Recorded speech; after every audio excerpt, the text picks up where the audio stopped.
PR পদ্ধতি নিয়ে কোনো রাজনৈতিক দলের আবদার মেনে নিলে জাতিকে গভীর সংকটে ফেলা হবে বলে মন্তব্য করেছেন বিএনপি নেতারা। পিআর মানে পার্মানেন্ট রেসলেস বা অস্থিরতা বলেও দাবি করেন। রাজধানীতে আলাদা অনুষ্ঠানে তারা এসব কথা বলেন। বিস্তারিত প্রতিবেদনে।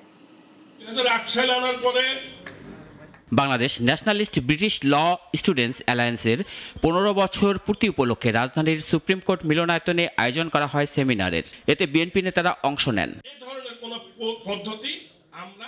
পিআর নিয়ে কথা বলতে গিয়ে বিএনপি নেতা সালাউদ্দিন আহমেদ বলেন, যারা এটি চাচ্ছেন তাদের মূল উদ্দেশ্য শুধু আসন বাড়ানো না, দেশে অস্থিরতা তৈরি করা এবং সব সময় অনিশ্চয়তায় ফেলানো। পিআর মানে হচ্ছে পার্মানেন্ট রেস্টলেসনেস, যেটার সর্বশেষ অভিজ্ঞতা হচ্ছে নেপাল।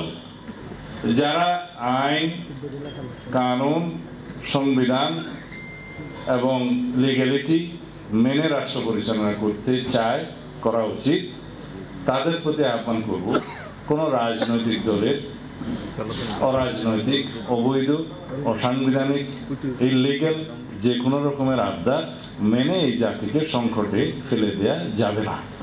এদিকে নয়াপল্টনে বিএনপি জ্যেষ্ঠ যুগ্ম মহাসচিব সাংবাদিকদের সাথে অনানুষ্ঠানিক কথা বলেন। জামায়াত পতিত ফ্যাসিস্টদের সাথে কাজ করছে বলে দাবি করেন তিনি। ফ্যাসিস্টদেরকে ইটালিতে নিষিদ্ধ করা হয়েছে, তাদের বর্বরতা, তাদের নির্মমতা, তাদের গ্যাস চেম্বার, মানুষকে পুড়িয়ে মারার কি ভয়াবহ সব দৃষ্টান্ত, এটা তো ইতিহাসের সাক্ষী। তাহলে অনেকেই যারা বলেন যে তাদের প্রত্যাবর্তন ঘটানোর জন্য যারা কি বলে চিন্তা করছেন, তাদের সাথে বন্ধুত্ব করার জন্য চিন্তা করছেন, তারা কি ইতিহাস থেকে কোনো শিক্ষা নেননি? ভবিষ্যতে রাজনৈতিক সংস্কার প্রসঙ্গে স্বাধীন নির্বাচন কমিশন, স্বাধীন বিচার ব্যবস্থা, নিরপেক্ষ অন্তর্বর্তী সরকার ও গণমাধ্যমের স্বাধীনতা নিশ্চিত করার কথা বলেন বিএনপি নেতারা। জনগণ জানে। আপনাদের সবাইকে ধন্যবাদ। রাশেদুল কাদির, নাগরিক, ঢাকা।